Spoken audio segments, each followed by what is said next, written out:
ಪ್ರಿಯ ರೈತ ಬಂಧು, ನಾನು ಸಂತೋಷ್ ಗೌಡ, ವೆಲ್ಕಮ್ ಸೀಡ್ಸ್ ಪ್ರತಿನಿಧಿ. ಈಗ ನಮ್ಮ ವೆಲ್ಕಮ್ ಕಂಪ್ನಿಯ ಕಾಲಿಫ್ಲವರ್ ಇಂಡಿಕಾ ತಳಿ ಬೆಳೆ ವೀಕ್ಷಣೆಗೆ ನಮ್ಮ ಮನೋಜ್ ಕುಲಕರ್ಣಿ ಸಾಹೇಬರು ಬೆಂಗಳೂರಿಂದ ಆಗಮಿಸಿದ್ದಾರೆ.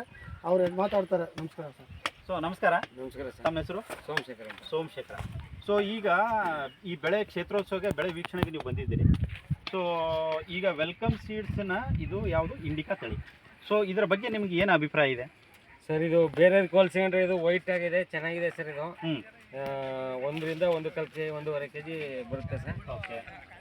ಬೇರೆ ಇದಕ್ಕಿಂತ ಈ ವೆಲ್ಕಮ್ ಸೀಡ್ಸ್ ಚೆನ್ನಾಗಿದೆ ಸರ್. ಚೆನ್ನಾಗಿದೆ ಅಂತ ತಳಿ ಅಂತ ಅಂದ್ರೆ ಹಾಲಿನ ಬಿಳು ಬಣ್ಣ ಇದೆ, ಇದು ಗಟ್ಟಿ ಇದೆ ಅಂತೀರಾ? ಹೂ ಗಟ್ಟಿ ಇದೆ.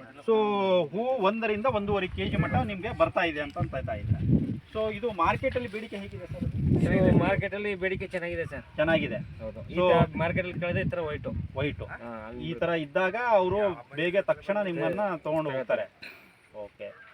ಈಗ ಅಕ್ಕಪಕ್ಕ ರೈತರಿಗೆ ನೀವು ಏನು ಹೇಳಲು ಇಚ್ಛೆ ಪಡ್ತೀರಿ ಈಗ ಈ ಇಂಡಿಕಾ ಬಗ್ಗೆ? ಇಂಡಿಕಾ ತಳಿ ಚೆನ್ನಾಗೈತೆ, ದಯವಿಟ್ಟು ಇದನ್ನ ಹಾಕಿ ಅಂತ ಹೇಳ್ತೀನಿ. ಹಾಕಿ ಹೆಚ್ಚಿನ ಲಾಭ ಪಡಿಬಹುದು. ಹೆಚ್ಚಿನ ಲಾಭ ಪಡಿಬಹುದು. ಮತ್ತೆ ಇದು ರೋಗಕ್ಕೆ ಕೀಟಕ್ಕೆ ಹೇಗಿದೆ ಸರ್? ಇದು ರೋಗ ಬಾಧೆ ಕಡಿಮೆ ಸರ್. ರೋಗ ಬಾಧೆ ಬಹಳ ಕಡಿಮೆ. ಒಟ್ಟಾರೆವಾಗಿ ಇದು ಈ ಜಿಲ್ಲೆಗೆ ಹೇಳಿ ಮಾಡಿಸಿದ ತಳಿ ಅಂತಂತೀರಾ? ಮಾರ್ಕೆಟಲ್ಲಿ ಒಳ್ಳೆ ಬೇಡಿಕೆ ಇದೆ ಅಂತೀರಾ? ಬೇಡಿಕೆ ಇದೆ. ಈ ಎಲ್ಲ ಅಭಿಪ್ರಾಯಗಳನ್ನು ಹಂಚಿಕೊಂಡಿದ್ದಕ್ಕೆ ಧನ್ಯವಾದ. ನಮಸ್ಕಾರ. Thank you sir. ಬೀಳ್ತು